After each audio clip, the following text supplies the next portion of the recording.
KCN News brought to you by City Gold and Diamonds, Kerala, Karnataka. The glow of purity, now 20 years.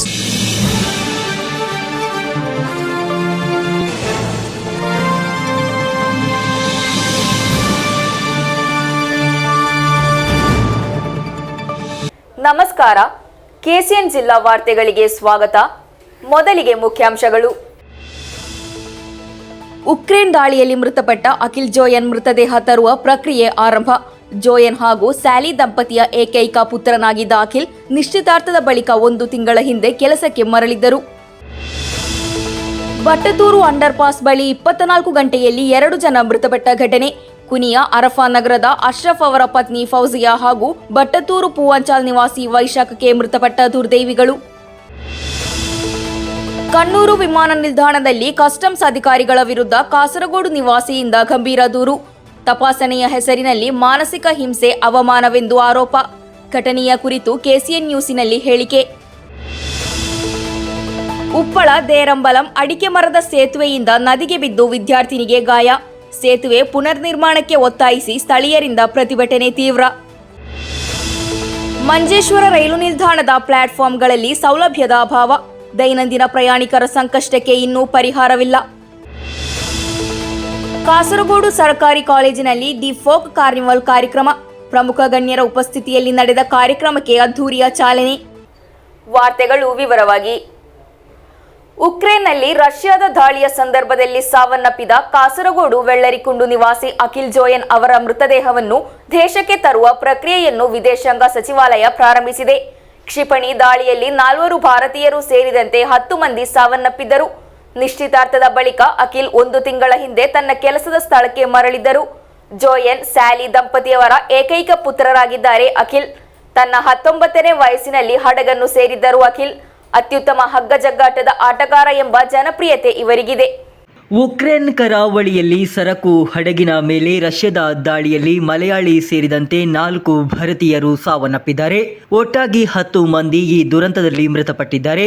ಮುಖ್ಯ ಅಧಿಕಾರಿಯಾಗಿದ್ದ ಕಾಸರಗೋಡು ನಿವಾಸಿ ವೆಳ್ಳರಿಕೊಂಡಿನ AKG ನಗರದ ಅಖಿಲ್ ಜೋಯನ್ ಈ ದುರಂತದಲ್ಲಿ ಮೃತಪಟ್ಟಿದ್ದಾರೆ. ಒಡಿಶಾ ಬಂದರಿನ ಬಳಿಯ ಆಫ್ರಿಕನ್ ದೇಶದ ಗೀನಿಯಾ ಬೀಸೌ ಧ್ವಜವನ್ನು ಹೊಂದಿದ್ದ MV ಗೋಲ್ಡನ್ ಲಿಯೋ ಹಡಗಿನ ಮೇಲೆ ಕ್ಷಿಪಣಿ ದಾಳಿ ನಡೆಸಲಾಗಿದೆ. ಈ ಹಡಗು ಮುಂಬೈ ಕಂಪನಿಯ ಒಡೆತನದಲ್ಲಿದೆ. ಜೋಯನ್ ಹಾಗೂ ಸ್ಯಾಲಿ ದಂಪತಿಯ ಏಕೈಕ ಪುತ್ರರಾಗಿದ್ದಾರೆ ಅಖಿಲ್. ರಜೆಯ ಬಳಿಕ 1 ತಿಂಗಳ ಹಿಂದೆ ಕೆಲಸಕ್ಕೆ ಮರಳಿ ಸೇರಿದ್ದರು. ರಜೆಯ ದಿನದಲ್ಲಿ ಅವರ ನಿಶ್ಚಿತಾರ್ಥ ನಡೆಸಲಾಗಿತ್ತು. ಜನಪ್ರಿಯ ಹಗ್ಗಜಗ್ಗಾಟ ಕ್ರೀಡಾಪಟುವಾಗಿರುವ Akhil rope pull up world wide book of ರೆಕಾರ್ಡಿನ ವಿಜೇತರಾಗಿದ್ದಾರೆ. ಭಾನುವಾರದಂದು ಹಡಗಿನ ಮೇಲೆ ಈ ದಾಳಿ ನಡೆಸಲಾಗಿದೆ. ಘಟನೆಯಲ್ಲಿ ಉಕ್ರೇನ್ ನೌಕಾಪಡೆ 8 ಜನರನ್ನು ರಕ್ಷಿಸಿದೆ. ಒಬ್ಬ ಭಾರತೀಯ ഗംഭീരವಾಗಿ ಗಾಯಗೊಂಡು ആസ്പത്രിಯಲ್ಲಿ ചികിത്സೆ പಡೆಯುತ್ತಿದ್ದಾರೆ. നേരത്തെ വിളിച്ച് എൻ്റെ ഒരു സ്നേഹിതൻ്റെ ചേട്ടൻ ത്രൂ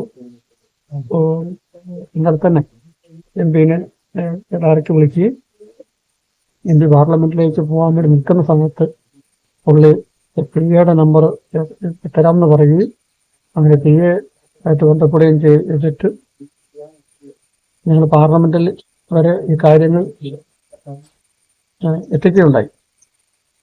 പിന്നെ സുരേഷ് ഗോപി ത്രൂ കൂടെ ഞങ്ങൾ പല ആൾക്കാർ ത്രൂ ഞങ്ങൾ ബന്ധപ്പെടുകയും ഇത് പാർലമെന്റിൽ ഈ വിഷയം എത്തിക്കുകയും ചെയ്തിട്ടുണ്ട്. അതിൽ കഴിഞ്ഞിട്ടുള്ള വിവരങ്ങളൊന്നും എനിക്ക് അറിയത്തില്ല.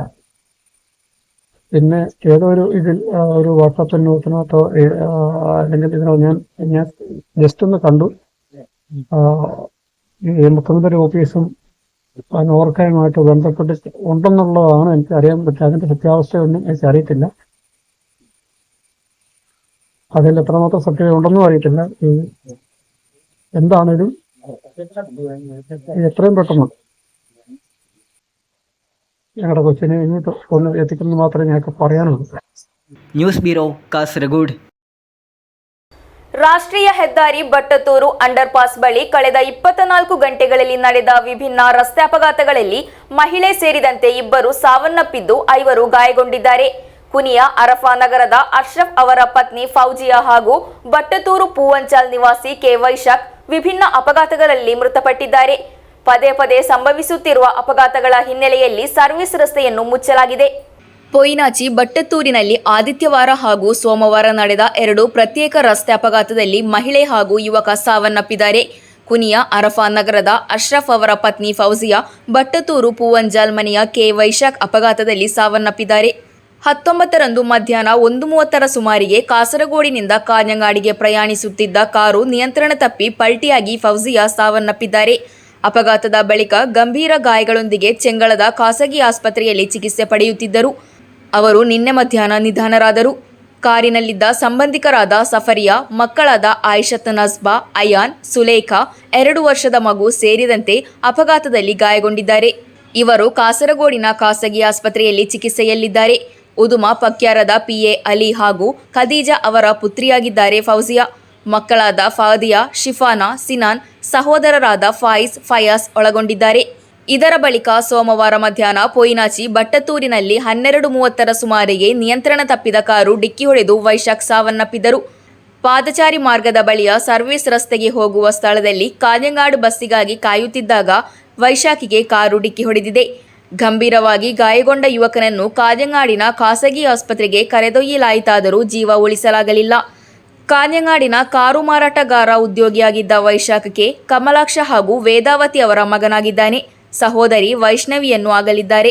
ಅಪಘಾತದಲ್ಲಿ ಕಾರು ಚಾಲಕರ ವಿರುದ್ಧ ಬೇಕಲ್ ಪೊಲೀಸರು ಪ್ರಕರಣ ದಾಖಲಿಸಿದ್ದಾರೆ. News bureau, Kasaragod. ಕಣ್ಣೂರು ವಿಮಾನ ನಿಲ್ದಾಣದಲ್ಲಿ ಕಸ್ಟಮ್ಸ್ ಅಧಿಕಾರಿಗಳ ವಿರುದ್ಧ ಕಾಸರಗೋಡು ನಿವಾಸಿ ವ್ಯಕ್ತಿಯೊಬ್ಬರು ಗಂಭೀರ ದೂರುಗಳೊಂದಿಗೆ ಮುನ್ನೆಲೆಗೆ ಬಂದಿದ್ದಾರೆ. ತಪಾಸಣೆಯ ಹೆಸರಿನಲ್ಲಿ ಮಾನಸಿಕ ಹಿಂಸೆ ಹಾಗೂ ಅವಮಾನವನ್ನು ಎದುರಿಸಿರುವುದಾಗಿ ಚೇನೋಡು ಕೊಳಂಬಕ್ಕಲ್ ನಿವಾಸಿ ಹುಸೇನಾರ್ ಮಹ್ಷಾದ್ ಎಳಿಂಜ ಕೆಸಿಎನ್ ನ್ಯೂಸ್ಗೆ ತಿಳಿಸಿದ್ದರು. ಘಟನೆಯ ಕುರಿತು ಮಹ್ಷಾದ್ ಮುಖ್ಯಮಂತ್ರಿ ಹಾಗೂ ಮಾನವ ಹಕ್ಕುಗಳ ಆಯೋಗಕ್ಕೆ ದೂರು ನೀಡಿದ್ದಾರೆ. ದುಬೈನಿಂದ ಊರಿಗೆ ಕಣ್ಣೂರು ವಿಮಾನ ನಿಲ್ದಾಣಕ್ಕೆ ಬಂದಿಳಿದ ಕಾಸರಗೋಡಿನ ಯುವಕನನ್ನು ಕಸ್ಟಮ್ಸ್ ನಗ್ನನಾಗಿಸಿ ದೈಹಿಕ ಪರೀಕ್ಷೆಗೆ ಒಳಪಡಿಸಲಾಗಿದೆ ಎಂದು ದೂರು ನೀಡಲಾಗಿದೆ. ಭಾನುವಾರ ಕಸ್ಟಮ್ಸ್ ತಪಾಸಣೆಯ ಸಮಯದಲ್ಲಿ ಮಾನಸಿಕ ಹಿಂಸೆ ಹಾಗೂ ಅವಮಾನಕರ ದೈಹಿಕ ಪರೀಕ್ಷೆಯನ್ನು ಎದುರಿಸಿರುವುದಾಗಿ ಚೇನೋಡ್ ಕೊಲಂಬಕ್ಕಲ್ ನಿವಾಸಿ ಹುಸೇನಾರ್ ಮಹ್ಷದ್ ಕೆಸಿಎನ್ ನ್ಯೂಸ್ಗೆ ತಿಳಿಸಿದ್ದಾರೆ. ಘಟನೆಯ ಬಗ್ಗೆ ತಕ್ಷಣವೇ ಮಧ್ಯಪ್ರವೇಶಿಸಿ ತನಿಖೆ ನಡೆಸುವಂತೆ ಕೋರಿ ಯುವಕ ಮುಖ್ಯಮಂತ್ರಿಗೆ ದೂರು ನೀಡಿದ್ದಾರೆ. ಪ್ರಸ್ತುತ ದುಬೈನಲ್ಲಿ ಐಟಿ ಮ್ಯಾನೇಜರ್ ಆಗಿ ಕೆಲಸ ಮಾಡುತ್ತಿರುವ ಹುಸೇನಾರ್ ಮಹ್ಷದ್ ಜುಲೈ 19ರಂದು ಫುಜೈರಾದಿಂದ ಇಂಡಿಗೋ ವಿಮಾನದಲ್ಲಿ ಬೆಳಿಗ್ಗೆ 9 ಗಂಟೆಗೆ ಸುಮಾರಿಗೆ ಕಣ್ಣೂರು ಅಂತಾರಾಷ್ಟ್ರೀಯ ವಿಮಾನ ನಿಲ್ದಾಣಕ್ಕೆ ಬಂದಿಳಿದಿದ್ದಾರೆ ಎಂದು ದೂರಿನಲ್ಲಿ ತಿಳಿಸಲಾಗಿದೆ.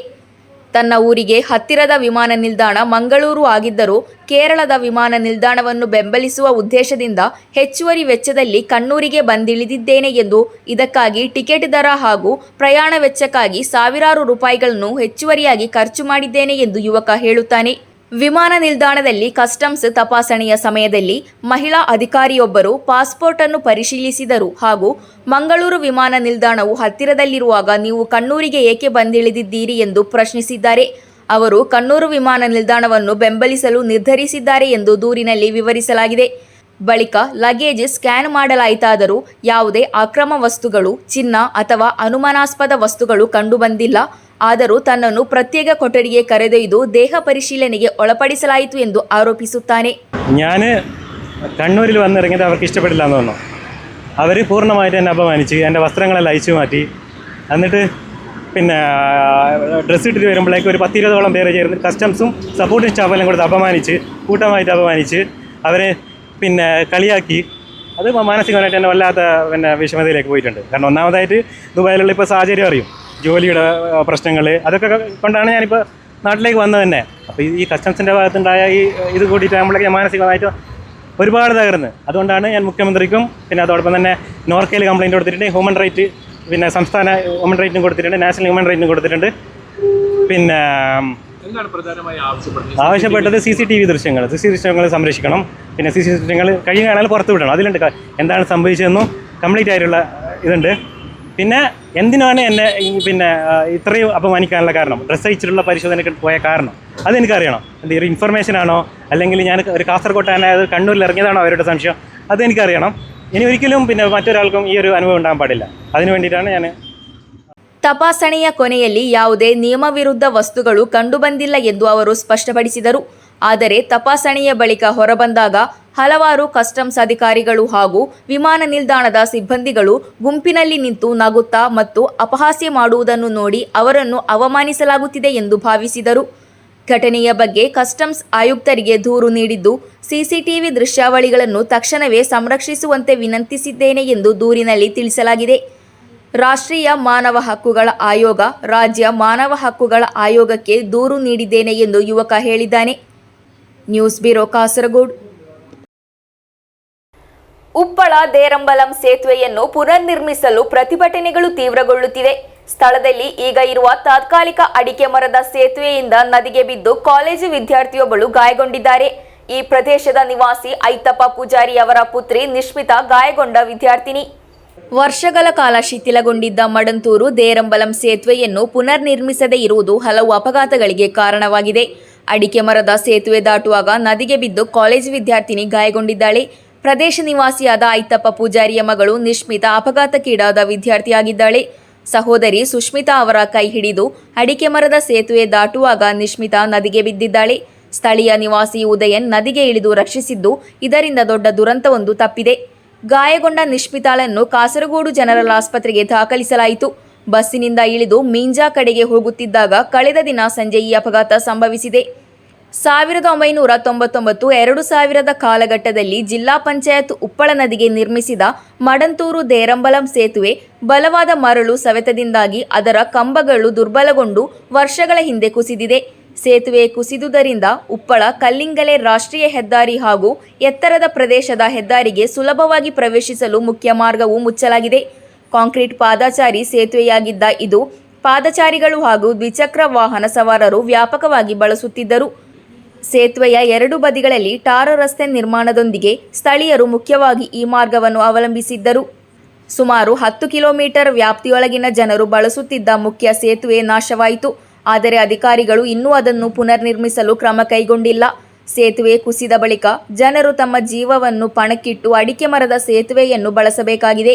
ಅಪಘಾತಕ್ಕೆ ಅಧಿಕಾರಿಗಳ ಗಂಭೀರ ನಿರ್ಲಕ್ಷ್ಯವೇ ಕಾರಣ ಎಂದು ಸ್ಥಳೀಯರು ಆರೋಪಿಸಿದ್ದಾರೆ. മീന ഗ്രാമപഞ്ചായത്തിലെ തികൃപ്പാത വാർഡിൽ തികൃപ്പാത ദേറമ്പള കടക്ക് റോഡുമായി അനുബന്ധിച്ചുള്ള ഫുട് ബ്രിഡ്ജ് ഏതാനും വർഷങ്ങൾക്ക് മുമ്പ് തകർന്ന് പുഴയിലേക്ക് മറിയുകയും ചെയ്ത് നാട്ടുകാർ വിദ്യാർത്ഥികളും കോങ്ങ് പാലത്തിലൂടെയാണ് ഇന്ന് സഞ്ചരിക്കുന്നത്. ഇന്ന് വൈകുന്നേരം 4:30 കമ്പ്യൂട്ടർ ക്ലാസ്സിൽ പോയ വിദ്യാർത്ഥിയെ കൂട്ടാൻ വേണ്ടി എത്തിയ സുസ്മിത എന്ന ഏട്ടത്തി ആ കവുങ്ങ് പാലത്തിൽ നിന്ന് പുഴയിലേക്ക് വീഴുകയും തൊട്ടടുത്തുണ്ടായിരുന്ന ഉദയകുമാർ എന്ന വ്യക്തി സുസ്മിതയെ രക്ഷിക്കുകയാണ് ചെയ്തത്. സുസ്മിതയെ ഇന്ന് മംഗലപ്പാടി ഹോസ്പിറ്റലിൽ എത്തിക്കുകയും അവിടെ നിന്ന് സ്കാനിങ്ങിന് വേണ്ടി കാസർഗോഡ് ജനറൽ ഹോസ്പിറ്റലിലേക്ക് കൊണ്ടുപോവുകയും ചെയ്തു. നാട്ടുകാരുടെ ഇന്ന് ഏറ്റവും വലിയ ദുരിതമായാണ് കാണുന്നത് ഈ പാലം. ഇതിന് എത്രയും പെട്ടെന്ന് നല്ലൊരു പാലം പണിഞ്ഞ് നാട്ടുകാർ യാത്രാ സൗകര്യം ഒരുക്കി കൊടുക്കണമെന്ന് അഭ്യർത്ഥിക്കുന്നു. News bureau, Kasaragod. Manjeshwar rail ನಿಲ್ದಾಣ ಹಾಗೂ ಸುತ್ತಮುತ್ತಲಿನ ಪ್ರದೇಶಗಳಲ್ಲಿ ಪ್ರಯಾಣಿಕರು ಎದುರಿಸುತ್ತಿರುವ ಸಮಸ್ಯೆಗಳು ಹಾಗೂ ಅಭಿವೃದ್ಧಿಯ ವಿಷಯದಲ್ಲಿನ ನಿರ್ಲಕ್ಷ್ಯಕ್ಕೆ ಇನ್ನೂ ಪರಿಹಾರ ಸಿಕ್ಕಿಲ್ಲ. ಲಿಫ್ಟ್ ಸೌಲಭ್ಯದ ಕೊರತೆ ಮತ್ತು ಪ್ಲಾಟ್ಫಾರ್ಮ್ಗಳ ಮೇಲಿನ ಅಸಮರ್ಪಕ ಮೇಲ್ಛಾವಣಿಯಿಂದಾಗಿ ವೃದ್ಧರು, ವಿದ್ಯಾರ್ಥಿಗಳು ಸೇರಿದಂತೆ ದಿನನಿತ್ಯದ ಪ್ರಯಾಣಿಕರು ತೀವ್ರ ತೊಂದರೆ ಅನುಭವಿಸುತ್ತಿದ್ದಾರೆ. ಹೆಚ್ಚಿನ ರೈಲು ನಿಲ್ದಾಣಗಳಲ್ಲಿ ಪ್ರಯಾಣಿಕರ ತೊಂದರೆಗಳನ್ನು ಗಮನದಲ್ಲಿಟ್ಟುಕೊಂಡು ಲಿಫ್ಟ್ಗಳನ್ನು ಅನುಮತಿಸಲಾಗಿದ್ದರೂ ಮಂಜೇಶ್ವರದಲ್ಲಿ ಇನ್ನೂ ಯಾವುದೇ ನಿರ್ಧಾರ ತೆಗೆದುಕೊಳ್ಳಲಾಗಿಲ್ಲ. ಲಗೇಜಿಗಳೊಂದಿಗೆ ಬರುವವರು, ರೋಗಿಗಳು, ವೃದ್ಧರು ಹಾಗೂ ಶಿಶುಗಳೊಂದಿಗೆ ಪ್ರಯಾಣಿಸುವ ತಾಯಂದಿರು ಹೆಚ್ಚು ತೊಂದರೆ ಅನುಭವಿಸುತ್ತಾರೆ. ನಿಲ್ದಾಣದಲ್ಲಿ ಮೆಟ್ಟಿಲುಗಳನ್ನು ಹತ್ತಿ ಇಳಿದು ರಾಷ್ಟ್ರೀಯ ಹೆದ್ದಾರಿಯನ್ನು ತಲುಪಿದರೆ ಇನ್ನೊಂದು ಬದಿಗೆ ತಲುಪಲು ಮತ್ತೆ ಮೆಟ್ಟಿಲುಗಳನ್ನು ಹತ್ತಬೇಕು. ಇಲ್ಲಿ ಲಿಫ್ಟನ್ನು ಅನುಮತಿಸಿದರೆ ಪ್ರಯಾಣಿಕರ ತೊಂದರೆಗಳು ಪರಿಹಾರವಾಗುತ್ತದೆ. ನಿಲ್ದಾಣದ ಉತ್ತರ ಭಾಗದಲ್ಲಿ ಪ್ಲಾಟ್ಫಾರ್ಮಿನ ಎರಡೂ ಬದಿಗಳಲ್ಲಿ ಚಾವಣಿಗಳ ಕೊರತೆಯು ದಿನನಿತ್ಯದ ಪ್ರಯಾಣಿಕರಿಗೆ ದೊಡ್ಡ ಸಮಸ್ಯೆಯಾಗಿದೆ. ದಕ್ಷಿಣ ಭಾಗದಲ್ಲಿ 2 ಸ್ಥಳಗಳಲ್ಲಿ ಶೀಟ್ಗಳಿದ್ದರೂ ಉತ್ತರ ಭಾಗದಲ್ಲಿ ಅದು ಇಲ್ಲ. ಸುಡುವ ಬಿಸಿಲು ಹಾಗೂ ಭಾರೀ ಮಳೆಯಲ್ಲಿ ಕೊಡೆಗಳನ್ನು ಹಿಡಿದು ನಿಲ್ಲಬೇಕಾದ ಪರಿಸ್ಥಿತಿಯಲ್ಲಿ ಪ್ರಯಾಣಿಕರಿದ್ದಾರೆ. ಮಳೆಗಾಲದಲ್ಲಿ ಮೇಲ್ಸೇತುವೆಯ ಮೇಲೆ ನೀರು ಕಟ್ಟಿ ನಿಲ್ಲುತ್ತದೆ ಹಾಗೂ ಪ್ಲಾಟ್ಫಾರ್ಮಿಗೆ ಚಾವಣಿ ಇರುವುದಿಲ್ಲ. ಇದು ಮಳೆ ನೀರು ಬಿದ್ದು ಜಾರಿ ಬೀಳುವುದರಿಂದ ಅಪಘಾತಗಳಿಗೆ ಕಾರಣವಾಗುತ್ತದೆ. മഞ്ചേശ്വരം റെയിൽവേ സ്റ്റേഷൻ്റെ പരിധിയിൽ വരുന്ന ജനങ്ങളുടെ അവകാശങ്ങൾക്ക് ഒരുപാട് ഞങ്ങൾ ശ്രദ്ധയിൽപ്പെട്ടതുണ്ട്. പക്ഷേ MLA MP ആയിട്ട് ബന്ധപ്പെട്ടിട്ടുണ്ട്. അടിയന്തരമായ പ്രശ്നം പരിഹരിക്കുമെന്ന് MLA MPയും ഒരുപാട് പ്രശ്നങ്ങളോടെ കൊടുത്തു. ഏകദാശ സമയത്തോടെ ഞങ്ങൾ അതിൻ്റെ പ്രശ്നങ്ങൾ പരിഹാരമുള്ള രീതിയിൽ ഞങ്ങൾ മുന്നോട്ട് പോകുന്നു. പഞ്ചായത്തിൻ്റെ ഭരണ തീരുമാനങ്ങൾ ബന്ധപ്പെട്ട ഉദ്യോഗസ്ഥന്മാർക്ക് അയച്ചു കൊടുത്തിട്ടുമുണ്ട്. അതിലുള്ള പരിഹാരം കാണുന്ന രീതിയിൽ മഞ്ചേശ്വരം ഗ്രാമപഞ്ചായത്ത് ഭരണസമിതി ജനങ്ങളെ കൂടെ നിൽക്കാനുള്ള തീരുമാനത്തിലാണുള്ളത്. ಮಂಜೇಶ್ವರ ರೈಲು ನಿಲ್ದಾಣಕ್ಕೆ ತಲುಪುವ ಗೋವಿಂದ ಪೈ ಸ್ಮಾರಕ ಸರ್ಕಾರಿ ಕಾಲೇಜು, ಕಾನೂನು ಕಾಲೇಜಿನ ವಿದ್ಯಾರ್ಥಿಗಳು ಹಾಗೂ ನೌಕರರು ರಾಷ್ಟ್ರೀಯ ಹೆದ್ದಾರಿ ದಾಟುವುದು ಒಂದು ದೊಡ್ಡ ಸಾಹಸವಾಗಿದೆ. ಬಡಾಜೆ ರಸ್ತೆಯಿಂದ ರೈಲ್ವೆ ನಿಲ್ದಾಣಕ್ಕೆ ಮೇಲ್ಸೇತುವೆ ನಿರ್ಮಿಸಲಾಗುವುದು ಎಂದು ಘೋಷಣೆ ಮಾಡಲಾಗಿದ್ದರೂ ಅದು ಇನ್ನೂ ವಿಳಂಬವಾಗುತ್ತಿದೆ. ಕಲೆಕ್ಟರ್ ಹಾಗೂ ಇತರರ ಮಧ್ಯಪ್ರವೇಶದ ಬಳಿಕ ಮೇಲ್ಸೇತುವೆಗೆ ಅನುಮತಿ ನೀಡಲಾಗಿದ್ದರೂ ಕೆಎಸ್ಇಬಿ ಲೈನ್ ಹಾಗೂ ಜಲ ಪ್ರಾಧಿಕಾರದ ಪೈಪ್ಗಳನ್ನು ಬದಲಾಯಿಸದ ಕಾರಣ ನಿರ್ಮಾಣ ವಿಳಂಬವಾಯಿತು. ನಿರ್ಮಾಣ ಕಂಪನಿಯ ಸಮೀಪ ಎತ್ತರವಾದುದರಿಂದ ಇಲ್ಲಿ ಮೇಲ್ಸೇತುವೆ ನಿರ್ಮಿಸಲು ಸಾಧ್ಯವಿಲ್ಲ ಎಂದು ನಿರ್ಮಾಣ ಕಂಪನಿಯಾದ ಊರಾಳುಂಗಲ್ ಲೇಬರ್ ಕಾಂಟ್ರಾಕ್ಟ್ ಕೋಆಪರೇಟಿವ್ ಸೊಸೈಟಿಯ ವಿವರಣೆಯಾಗಿದೆ. ಇದರ ಬಳಿಕ ಕಾಲೇಜು ರಸ್ತೆಯಿಂದ ದಕ್ಷಿಣ ಭಾಗಕ್ಕೆ ಸುಮಾರು 200 ಮೀಟರ್ ದೂರದಲ್ಲಿ ಹೊಸ ಸೇತುವೆಗೆ ಸ್ಥಳ ಕಂಡುಬಂದಿದೆ. ಆದರೆ ಇದು ವಿದ್ಯಾರ್ಥಿಗಳಿಗೆ ಎಷ್ಟು ಪ್ರಯೋಜನವನ್ನು ನೀಡುತ್ತದೆ ಎಂಬ ಬಗ್ಗೆ ಆತಂಕಗಳಿವೆ. ರೈಲುಗಳು ನಿಲ್ದಾಣದಲ್ಲಿ ಅಗತ್ಯವಿರುವಂತೆ ನಿಲ್ಲುತ್ತಿಲ್ಲ ಎಂಬ ದೂರುಗಳೂ ಇವೆ. ಮಾವೇಲಿ ಎಕ್ಸ್ಪ್ರೆಸ್, ಚೆನ್ನೈ ಸೂಪರ್ ಫಾಸ್ಟ್ನಂತಹ ಪ್ರಮುಖ ರೈಲುಗಳು ಇಲ್ಲಿ ನಿಲುಗಡೆಗೆ ಅವಕಾಶ ನೀಡಿದರೆ ಅದು ಪ್ರಯಾಣಿಕರಿಗೆ ದೊಡ್ಡ ಸಮಾಧಾನವಾಗುತ್ತದೆ. ಮಂಜೇಶ್ವರದಲ್ಲಿನ ಪ್ರಯಾಣ ಸಮಸ್ಯೆಗಳಿಗೆ ತಕ್ಷಣ ಶಾಶ್ವತ ಪರಿಹಾರ ಕಂಡುಕೊಳ್ಳಬೇಕೆಂಬ ಬಲವಾದ ಬೇಡಿಕೆ സ്ഥಳീയರು ಹಾಗೂ പ്രയാണികರು ಹೇಳುತ್ತಾರೆ. മഞ്ചേശ്വരം റെയിൽവേ സ്റ്റേഷൻ്റെ അനാസ്ഥയെക്കുറിച്ചിട്ടാണ് പറയാനുള്ളത്.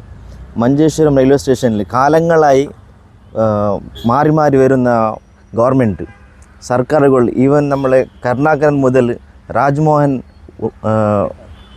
സർ വരെയുള്ള സമയത്ത് വരെ നമുക്ക് ഇന്നേ വരെ മഞ്ചേശ്വരത്ത് നമുക്കൊരു റെയിൽവേ ഡെവലപ്മെൻറ്റ് ആയിട്ടില്ല. അവിടെ മെയിനായിട്ട് തുടർന്ന് വരുന്ന അനാസ്ഥ നമ്മളെ ഈ പ്ലാറ്റ്ഫോം ടു പ്ലാറ്റ്ഫോമുള്ള ഫുട് ഓവർ ബ്രിഡ്ജ്, അതിലേക്ക് അടിയന്തരമായിട്ട് ലിഫ്റ്റ് സൗകര്യം ഏർപ്പെടുത്തണം. രണ്ടാമത് മഞ്ചേശ്വരം റെയിൽവേ സ്റ്റേഷനിലേക്ക് അപ്രോച്ച് റോഡിൽ നിന്ന് ഭയങ്കര ശോചനീയമായ അവസ്ഥയിലാണ് ഉള്ളത്. ആ റെയിൽവേ സ്റ്റേഷനിലേക്ക് നമുക്ക് പോകാനുള്ള റോഡ് സൗകര്യം വളരെ മോശമായിട്ടുണ്ട്. മൂന്നാമത്തെ സംഭവം, ഹൈവേന്ന് റെയിൽവേ സ്റ്റേഷനിലേക്കുള്ള ഫുട് ഓവർ ബ്രിഡ്ജ്, അത് ഇൻക്ലൂഡിങ് ലിഫ്റ്റ് സൗകര്യപ്പെടുത്തിയിട്ട് തന്നെ ചെയ്യണമെന്ന് നമ്മൾ കാലങ്ങളായിട്ട് ചോദിച്ചുകൊണ്ടുണ്ട്. ഇതുവരെ അതിലേക്കുള്ള ഒരു സൗകര്യവും നമ്മൾ MP ചെയ്തിട്ടില്ല.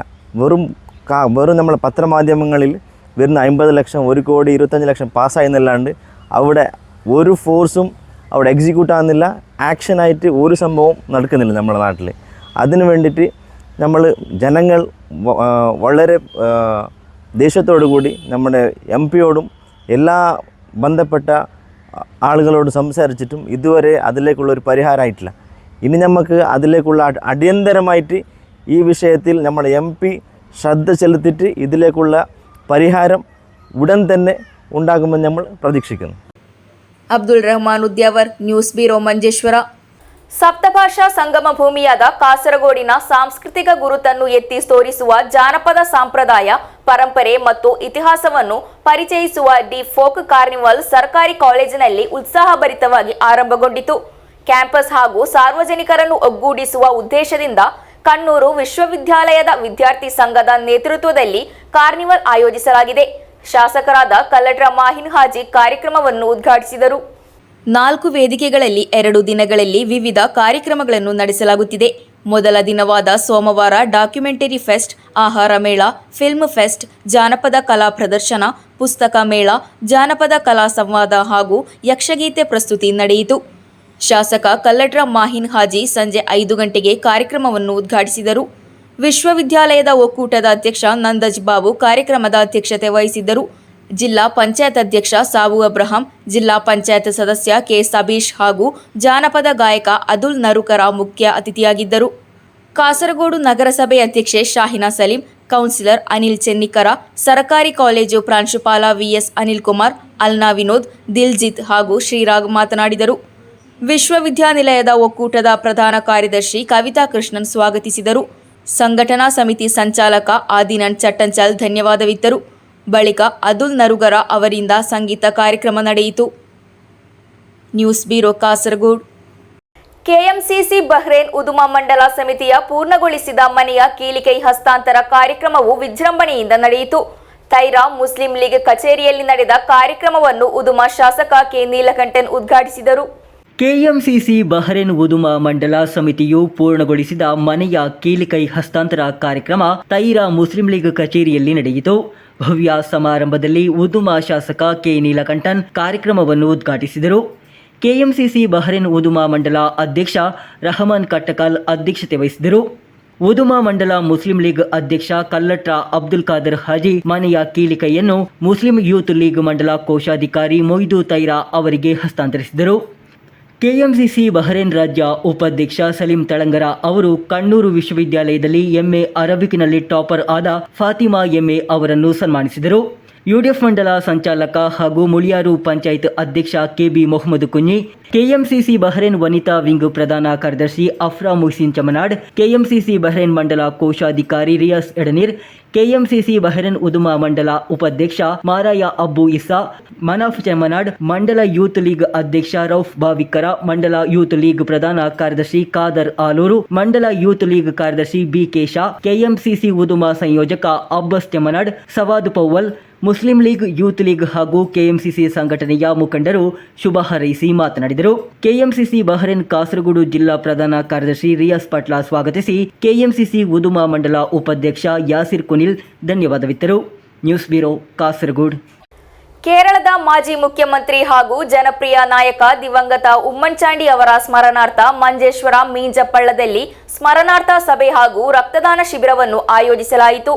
ಮೀಂಜ ಮಂಡಲ ಕಾಂಗ್ರೆಸ್ ಸಮಿತಿ ನೇತೃತ್ವದಲ್ಲಿ ನಡೆದ ಕಾರ್ಯಕ್ರಮವನ್ನು ಹಿರಿಯ ಕಾಂಗ್ರೆಸ್ ಮುಖಂಡ ಪಿ ಸೋಮಪ್ಪ ಉದ್ಘಾಟಿಸಿದರು. ಕೇರಳದ ಮಾಜಿ ಮುಖ್ಯಮಂತ್ರಿ ಹಾಗೂ ಜನಪ್ರಿಯ ನಾಯಕ ದಿವಂಗತ ಉಮ್ಮನ್ಚಾಂಡಿಯವರ ಸ್ಮರಣಾರ್ಥ ಮಂಜೇಶ್ವರದ ಮೀಂಜಪಳ್ಳದಲ್ಲಿ ಸ್ಮರಣಾರ್ಥ ಸಭೆ ಹಾಗೂ ರಕ್ತದಾನ ಶಿಬಿರವನ್ನು ಆಯೋಜಿಸಲಾಯಿತು. ಮೀಂಜ ಮಂಡಲ ಕಾಂಗ್ರೆಸ್ ಸಮಿತಿ ನೇತೃತ್ವದಲ್ಲಿ ನಡೆದ ಕಾರ್ಯಕ್ರಮವನ್ನು ಹಿರಿಯ ಕಾಂಗ್ರೆಸ್ ಮುಖಂಡ ಪಿ ಸೋಮಪ್ಪ ಉದ್ಘಾಟಿಸಿದರು. ಮಂಡಲ ಕಾಂಗ್ರೆಸ್ ಸಮಿತಿ ಅಧ್ಯಕ್ಷ ದಾಮೋದರ ಮಾಸ್ಟರ್ ಅಧ್ಯಕ್ಷತೆಯಲ್ಲಿ ನಡೆದ ಸಮಾರಂಭವನ್ನು ಕಾಸರಗೋಡು ಜಿಲ್ಲಾ ಪಂಚಾಯತ್ ಸದಸ್ಯ ಹರ್ಷದ್ ವರ್ಕಾಡಿ ಸ್ವಾಗತಿಸಿದರು. ಕರ್ನಾಟಕ ಯಕ್ಷಗಾನ ಅಕಾಡೆಮಿ ಸದಸ್ಯ ಸಂಖ್ಯೆಬೈಲ್ ಸತೀಶ್ ಅಡಪ ಮುಖ್ಯ ಅತಿಥಿಯಾಗಿದ್ದರು. ಉಮ್ಮನ್ಚಾಂಡಿಯವರ ಜನಪ್ರಿಯತೆ ಹಾಗೂ ಕಾರ್ಯ ವೈಖರಿಯನ್ನು ಸ್ಮರಿಸುವ ಮೂಲಕ ಕಾರ್ಯಕ್ರಮದಲ್ಲಿ ಉಪಸ್ಥಿತರಿದ್ದ ಗಣ್ಯರು ಮಾತನಾಡಿದರು. ಮಂಜೇಶ್ವರ ಬ್ಲಾಕ್ ಪಂಚಾಯತ್ ಉಪಾಧ್ಯಕ್ಷೆ ಕಮಲಾಕ್ಷಿ ಕೆ, ಮೀಂಜ ಗ್ರಾಮ ಪಂಚಾಯತ್ ಉಪಾಧ್ಯಕ್ಷೆ ಉಷಾ ಪುಂಜಾ, ಸ್ಥಾಯಿ ಸಮಿತಿ ಅಧ್ಯಕ್ಷೆ ಸೌಮ್ಯ ಕೆ, ಯೂತ್ ಕಾಂಗ್ರೆಸ್ ಅಧ್ಯಕ್ಷ ಬಾತಿಶ್ ಅಹಮದ್, ವರ್ಕಾಡಿ ಮಂಡಲ ಕಾಂಗ್ರೆಸ್ ಅಧ್ಯಕ್ಷ ಪುರುಷೋತ್ತಮ ಅರಿಬೈಲ್, ಪಂಚಾಯತ್ ಸದಸ್ಯ ಉಮೇಶ್ ಶೆಟ್ಟಿ ಆಸನಬೈಲ್, ಕಾಂಗ್ರೆಸ್ ಪಕ್ಷದ ಹಲವು ಮುಖಂಡರು ಹಾಗೂ ಕಾರ್ಯಕರ್ತರು ಕಾರ್ಯಕ್ರಮದಲ್ಲಿ ಸಕ್ರಿಯವಾಗಿ ಉಪಸ್ಥಿತರಿದ್ದರು.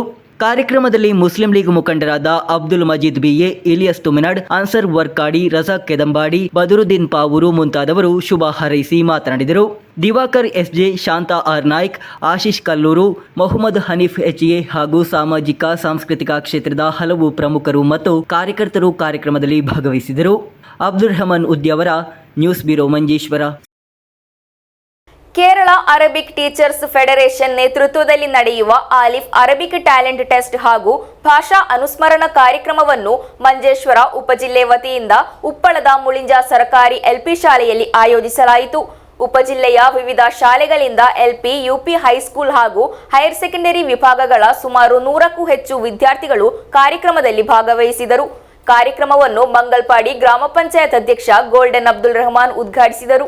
ಸರಕಾರಿ ಶಾಲೆಗಳ ವಿದ್ಯಾರ್ಥಿಗಳಲ್ಲಿ ಅರಬ್ಬಿ ಭಾಷಾ ಕೌಶಲ್ಯವನ್ನು ವೃದ್ಧಿಪಡಿಸಲು ಹಾಗೂ ಪ್ರತಿಭಾವಂತ ವಿದ್ಯಾರ್ಥಿಗಳನ್ನು ಗುರುತಿಸಿ ಪ್ರೋತ್ಸಾಹಿಸುವ ಉದ್ದೇಶದಿಂದ ಸಾರ್ವಜನಿಕ ಶಿಕ್ಷಣ ನಿರ್ದೇಶಕರ ಅನುಮೋದನೆಯೊಂದಿಗೆ ಶಾಲಾ ಹಂತದಿಂದ ರಾಜ್ಯ ಮಟ್ಟದವರೆಗೆ ಕೇರಳ ಅರಬಿಕ್ ಟೀಚರ್ ಫೆಡರೇಷನ್ ನೇತೃತ್ವದಲ್ಲಿ ನಡೆಯುವ ಆಲಿಫ್ ಅರಬಿಕ್ ಟ್ಯಾಲೆಂಟ್ ಟೆಸ್ಟ್ ಹಾಗೂ ಭಾಷಾ ಅನುಸ್ಮರಣಾ ಕಾರ್ಯಕ್ರಮವನ್ನು ಮಂಜೇಶ್ವರ ಉಪಜಿಲ್ಲಾ ವತಿಯಿಂದ ಉಪ್ಪಳದ ಮುಳಿಂಜ ಸರ್ಕಾರಿ ಎಲ್ಪಿ ಶಾಲೆಯಲ್ಲಿ ಆಯೋಜಿಸಲಾಯಿತು. ಉಪಜಿಲ್ಲೆಯ ವಿವಿಧ ಶಾಲೆಗಳಿಂದ ಎಲ್ಪಿ, ಯುಪಿ, ಹೈಸ್ಕೂಲ್ ಹಾಗೂ ಹೈಯರ್ ಸೆಕೆಂಡರಿ ವಿಭಾಗಗಳ ಸುಮಾರು 100ಕ್ಕೂ ಹೆಚ್ಚು ವಿದ್ಯಾರ್ಥಿಗಳು ಕಾರ್ಯಕ್ರಮದಲ್ಲಿ ಭಾಗವಹಿಸಿದರು. ಕಾರ್ಯಕ್ರಮವನ್ನು ಮಂಗಲ್ಪಾಡಿ ಗ್ರಾಮ ಪಂಚಾಯತ್ ಅಧ್ಯಕ್ಷ ಗೋಲ್ಡನ್ ಅಬ್ದುಲ್ ರಹಮಾನ್ ಉದ್ಘಾಟಿಸಿದರು. ಉಪಜಿಲ್ಲಾ ಅಧ್ಯಕ್ಷ ಇಬ್ರಾಹಿಂ ಕರೀಂ ಉಪ್ಪಳ ಅಧ್ಯಕ್ಷತೆ ವಹಿಸಿದರು. ಪಂಚಾಯತ್ ಸದಸ್ಯೆ ಬೇಬಿ ಬಹುಮಾನ ವಿತರಿಸಿದರು. ಈ ಸಂದರ್ಭದಲ್ಲಿ ಉಪಜಿಲ್ಲಾ ಶಿಕ್ಷಣಾಧಿಕಾರಿ ನಾರಾಯಣ ದೇಲಂಪಾಡಿ, ಬ್ಲಾಕ್ ಪ್ರೋಗ್ರಾಂ ಸಂಯೋಜಕ ರಾಜಗೋಪಾಲನ್, ಶಾಲಾ ಮುಖ್ಯ ಶಿಕ್ಷಕಿ ಚಿತ್ರಾವತಿ ಚಿಗುರುಪಾದೆ, ರಾಜ್ಯ ಕೌನ್ಸಿಲರ್ ಯೂಸಫ್ ವಿಪಿ, ಬಶೀರ್ ಕಳಿಯೂರ್, ರಿಯಾಸ್ ವಾಫಿ ಹಾಗೂ ಸಾಬಿದಾ ಟೀಚರ್ ಮುಂತಾದವರು ಮಾತನಾಡಿದರು. ಉಪಜಿಲ್ಲಾ ಕಾರ್ಯದರ್ಶಿ ಶಾಹಿದ್ ಸ್ವಾಗತಿಸಿ ಕನ್ವೀನರ್ ನೌಷದ್ ಎಂಟಿ ಧನ್ಯವಾದವಿತ್ತರು. News bureau, Kasaragod. ಮಕ್ಕಳನ್ನು ಒಟ್ಟುಗೂಡಿಸಲು ಶಾಸಕ ಸಂದೀಪ್ ವಾರಿಯರ್ ಅವರ ಎಂಎಲ್ಎ ಕೇರ್ ಯೋಜನೆಯನ್ನು ತ್ರಿಕರಿಪುರ ಕ್ಷೇತ್ರದಲ್ಲಿ ಪ್ರಾರಂಭಿಸಲಾಯಿತು. ಮಂಡಲ ವ್ಯಾಪ್ತಿಯ 18 ವರ್ಷದೊಳಗಿನ ಮಕ್ಕಳ ಚಿಕಿತ್ಸೆಗಾಗಿ ಶಾಸಕ ಸಂದೀಪ್ ವಾರಿಯರ್ ರೂಪಿಸಿದ ವಿಶೇಷ ಯೋಜನೆಯಾಗಿದೆ.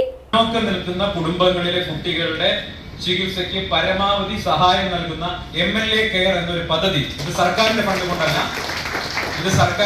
കൊണ്ടല്ല മറിച്ച് ഒരുപാട് നല്ല മനുഷ്യരുടെ പിന്തുണ കൊണ്ട് നമ്മൾ അത്തരമൊരു പദ്ധതി കൂടി തൃക്കരിപ്പൂർ നിയോജകമണ്ഡലത്തിൽ ഇന്നു മുതൽ തുടങ്ങുകയാണ്. നമ്മുടെ ഷുഗർ പേഷ്യൻസ് ആയിട്ടുള്ള ടൈപ്പ് 1 ഷുഗർ പേഷ്യൻസ് ആയിട്ടുള്ള കുട്ടികൾക്ക് ഇൻസുലിൻ പമ്പ്, വളരെ വലിയ വില വരുന്ന ഇൻസുലിൻ പമ്പാണ് അത്. നമ്മുടെ ഏതാനും ഇൻസുലിൻ പമ്പുകൾ, ഒരു ഇൻസുലിൻ പമ്പ് ഏകദേശം 6 ലക്ഷം രൂപ വില വരും. അങ്ങനെയുള്ള 2 ഇൻസുലിൻ പമ്പ് ഇപ്പോൾ ഒരു മനുഷ്യ സ്നേഹി നൽകാൻ തയ്യാറായിട്ടുണ്ട്. അത് ആവശ്യമുള്ളവർക്ക് നമ്മുടെ ಡಾಕ್ಟರ್ಮಾരുടെ കൂടി ಅಡ್ವೈಸ್ അനുസരിച്ച് ഞാൻ അവരോട് ಸರಕಾರದಿಂದ ಸಂಘ ಸಂಸ್ಥೆಗಳಿಂದ ಪ್ರಯೋಜನ ಲಭಿಸದ ದುರ್ಬಲ ಕುಟುಂಬಗಳ ಮಕ್ಕಳಿಗಾಗಿ ಶಾಸಕರ ಆರೈಕೆ ಯೋಜನೆಯನ್ನು ಜಾರಿಗೊಳಿಸಲಾಗಿದೆ. ಇತರ ತುರ್ತು ಸಹಾಯವು ಈ ಯೋಜನೆಯ ಭಾಗವಾಗಿರುತ್ತದೆ. ಶಾಸಕರ ಆರೈಕೆ ಯೋಜನೆಯ ಮೊತ್ತವನ್ನು ಸಾಮಾಜಿಕ ಜವಾಬ್ದಾರಿ ನಿಧಿ ಹಾಗೂ ಸ್ವಯಂ ಸೇವಕರಿಂದ ಸಾರ್ವಜನಿಕ ದೇಣಿಗೆಗಳ ಮೂಲಕ ಪಡೆಯಲಾಗುತ್ತದೆ. ತ್ರಿಕರಿಪುರ ನಗರದಲ್ಲಿ ನಡೆದ ತಮ್ಮ ಕ್ಷೇತ್ರ ಕಚೇರಿಯ ಉದ್ಘಾಟನಾ ಸಮಾರಂಭದಲ್ಲಿ ಶಾಸಕ ಸಂದೀಪ್ ವಾರಿಯರ್ ಈ ಘೋಷಣೆ ಮಾಡಿದರು. ಶಾಸಕರು ಒದಗಿಸುವ ಚಿಕಿತ್ಸಾ ಸೌಲಭ್ಯಗಳು ಕ್ಷೇತ್ರದ ಹದಿಹರೆಯದವರಿಗೆ ಲಭ್ಯವಿರುತ್ತದೆ. News bureau, Cheruvathur. ಕೊನೆಯಲ್ಲಿ ಮತ್ತೊಮ್ಮೆ ಮುಖ್ಯಾಂಶಗಳು. ಉಕ್ರೇನ್ ದಾಳಿಯಲ್ಲಿ ಮೃತಪಟ್ಟ ಅಖಿಲ್ ಜೋಯನ್ ಮೃತದೇಹ ತರುವ ಪ್ರಕ್ರಿಯೆ ಆರಂಭ. ಜೋಯನ್ ಹಾಗೂ ಸ್ಯಾಲಿ ದಂಪತಿಯ ಏಕೈಕ ಪುತ್ರನಾಗಿದ್ದ ಅಖಿಲ್ ನಿಶ್ಚಿತಾರ್ಥದ ಬಳಿಕ 1 ತಿಂಗಳ ಹಿಂದೆ ಕೆಲಸಕ್ಕೆ ಮರಳಿದ್ದರು. ಬಟ್ಟತೂರು ಅಂಡರ್ ಪಾಸ್ ಬಳಿ 24 ಗಂಟೆಯಲ್ಲಿ 2 ಜನ ಮೃತಪಟ್ಟ ಘಟನೆ. ಕುನಿಯ ಅರಫಾ ನಗರದ ಅಶ್ರಫ್ ಅವರ ಪತ್ನಿ ಫೌಜಿಯಾ ಹಾಗೂ ಬಟ್ಟತೂರು ಪೂವಂಚಾಲ್ ನಿವಾಸಿ ವೈಶಾಖಕ್ಕೆ ಮೃತಪಟ್ಟ ದುರ್ದೈವಿಗಳು. ಕಣ್ಣೂರು ವಿಮಾನ ನಿಲ್ದಾಣದಲ್ಲಿ ಕಸ್ಟಮ್ಸ್ ಅಧಿಕಾರಿಗಳ ವಿರುದ್ಧ ಕಾಸರಗೋಡು ನಿವಾಸಿಯಿಂದ ಗಂಭೀರ ದೂರು. ತಪಾಸಣೆಯ ಹೆಸರಿನಲ್ಲಿ ಮಾನಸಿಕ ಹಿಂಸೆ, ಅವಮಾನವೆಂದು ಆರೋಪ. ಘಟನೆಯ ಕುರಿತು KCN ನ್ಯೂಸಿನಲ್ಲಿ ಹೇಳಿಕೆ. ಉಪ್ಪಳ ದೇರಂಬಲಂ ಅಡಿಕೆ ಮರದ ಸೇತುವೆಯಿಂದ ನದಿಗೆ ಬಿದ್ದು ವಿದ್ಯಾರ್ಥಿನಿಗೆ ಗಾಯ. ಸೇತುವೆ ಪುನರ್ನಿರ್ಮಾಣಕ್ಕೆ ಒತ್ತಾಯಿಸಿ ಸ್ಥಳೀಯರಿಂದ ಪ್ರತಿಭಟನೆ ತೀವ್ರ. ಮಂಜೇಶ್ವರ ರೈಲು ನಿಲ್ದಾಣದ ಪ್ಲಾಟ್ಫಾರ್ಮ್ಗಳಲ್ಲಿ ಸೌಲಭ್ಯದ ಅಭಾವ. ದೈನಂದಿನ ಪ್ರಯಾಣಿಕರ ಸಂಕಷ್ಟಕ್ಕೆ ಇನ್ನೂ ಪರಿಹಾರವಿಲ್ಲ. ಕಾಸರಗೋಡು ಸರ್ಕಾರಿ ಕಾಲೇಜಿನಲ್ಲಿ ದಿ ಫೋಕ್ ಕಾರ್ನಿವಲ್ ಕಾರ್ಯಕ್ರಮ. ಪ್ರಮುಖ ಗಣ್ಯರ ಉಪಸ್ಥಿತಿಯಲ್ಲಿ ನಡೆದ ಕಾರ್ಯಕ್ರಮಕ್ಕೆ ಅದ್ಧೂರಿಯ ಚಾಲನೆ. ಇಂದಿನ ವಾರ್ತಾ ಸಂಚಿಕೆ ಇಲ್ಲಿಗೆ ಮುಕ್ತಾಯವಾಯಿತು. ಮುಂದಿನ ವಾರ್ತಾ ಸಂಚಿಕೆಯಲ್ಲಿ ಮತ್ತೆ ಭೇಟಿಯಾಗೋಣ. ವಂದನೆಗಳು.